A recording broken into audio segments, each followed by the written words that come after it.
After days of grueling matches, huge upsets, clutches, and even a fair bit of throwing, we finally have our top 8 teams for VCT Masters Shanghai. Now, I know I'm probably not the most credible source on this, but after hours of research and careful analysis of pretty much every second of VCT this year, I have determined a method that flawlessly predicts the victor of Masters Shanghai. Alright, let me just go over here. How can Sentinels win Masters Shanghai? There we go.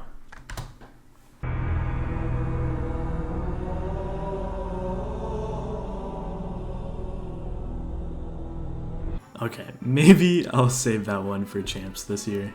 But for real, I've taken the 8 remaining teams this event and ranked them based on who I think has the best shot at winning it all. I've also split them into groups because I think there's a distinct separation between some of the teams. Kind of like a tier list, but we won't call it that, so I can still claim I'm somewhat original. Also, because I am probably the worst editor and YouTuber in the entire Lania Chaos Supercluster, this video might come out after the first round of playoffs, so hopefully everything I've said isn't already irrelevant. Anyway, on to our first group. Alright, these teams are, as the title says, just happy to be here, man. I don't really expect them to make deep runs or do anything too impactful, although it's definitely possible, as all the teams left are, I'd say, pretty good overall. At 8th, and as the worst team I have still in Shanghai, I have Foot Esports, unfortunately. Now, before the Turkish army shows up at my front door, I do want to mention that I did have them much higher on a list I made before the Swiss stage, and I expected them to be a pretty serious upset threat to even the best teams. Not saying they can't still upset, but as it stands, I simply just see them as the worst, weakest team here. Especially because they play 100 Thieves, which I think is probably the worst matchup they could have gotten. And afterwards, they would play either Genji or Fnatic in the losers bracket. It's hard to believe they win a series here, let alone a map. But that being said, it would be pretty awesome to see them surprise me and make a name for themselves in the international stage. Next up at 7th, I have Team Heretics. Now, kind of unrelated, but I have a long-standing bias against any teams with the word team in their name. Like, it's just always seemed a little bit cringe to me, but regardless of that, Team Heretics is probably my favorite team in the entire tournament outside of the US. I've watched pretty much all of their games since kickoff, and 9 times out of 10, they are absolute bangers. I think part of what makes them so fun to watch is their unpredictability as a team. There are times when they seem like 2023 Prime Fnatic and just unbeatable, winning every gunfight. However, when they're bad, they're bad. This inconsistency is part of why I just don't see them as series contenders just yet. Missing Minibu is a huge loss, although credit to Patatek as he's been a pretty phenomenal bagger for them throughout this entire year.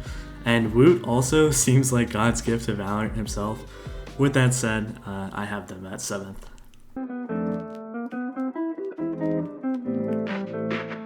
At 6th, I have EDG, Edward Gaming. Now, EDG to me is a massive wildcard this event. On the surface level, they seem like a perfectly decent team, not quite strong enough to compete with the other titans of their respective region. The reason I have them 6th is that I'm just not sure how much of a factor the home crowd is of their success. It's very possible they could catch fire. It's very possible that they catch fire and make a deep run, and they also kind of seem like a team mainly built around their firepower and are a little strategically lacking compared to the other remaining teams. Just a sliver above EDG, I have G2. This could just be my America's bias, but going into Swiss, I had G2 actually quite low, as I believed it was more likely they would revert to their pre-playoff split oneselves.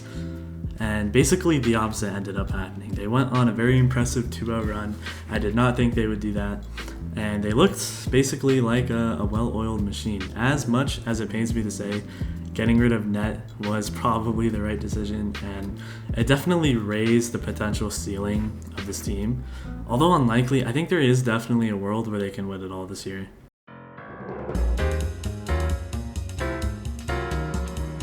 in fourth, I have 100 Thieves. Now, I think Boostio needs to be studied because out of everyone from the champion EG roster from last year, he is the one having the most success while putting up some of the most atrocious stats you'll ever see.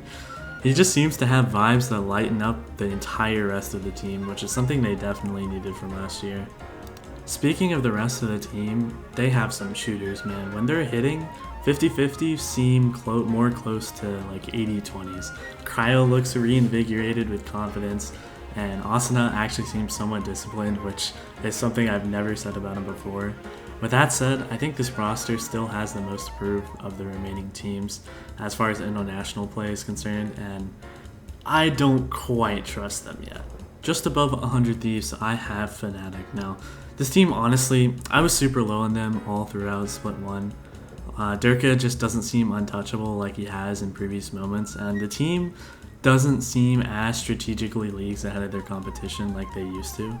However, I have them at 3 because I trust that with all this time to work in the new patch with Mini, I have faith that they'll look a lot more in form. Also, Leo has been on a heater as of recent and might be the best player in the world right now, which definitely counts for something.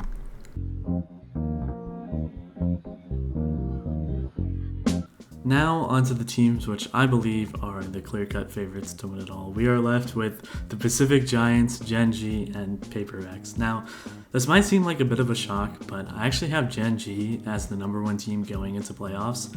I know PaperX just beat them in Split 1 to secure the first seed, and to be fair, they did look really good in Split 1, but I don't know what it is. I just trust Gen.G more in clutch moments, which is kind of a crazy thing to say.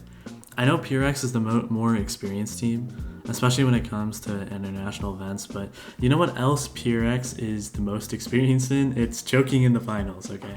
Even though we've seen Gen.G at just one event so far, that one event was honestly insanely impressive.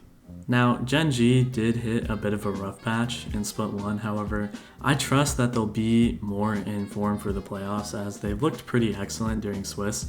Also, I think them being in Swiss is actually an advantage for them, especially since it's helped them get their mojo back and they've gotten way more competitive experience on the new patch, which I think is huge. Overall though, I would not be shocked to see either team win the event. However, I have Gen.G just slightly above PRX. But anyway, that's going to be it for me today. If you do disagree with me, feel free to respond in the comments. I pretty much read every single one, although do note that I've really never been wrong in any opinion I've ever had, so yeah, you probably won't convince me. With that said, I hope you have a wonderful rest of your day.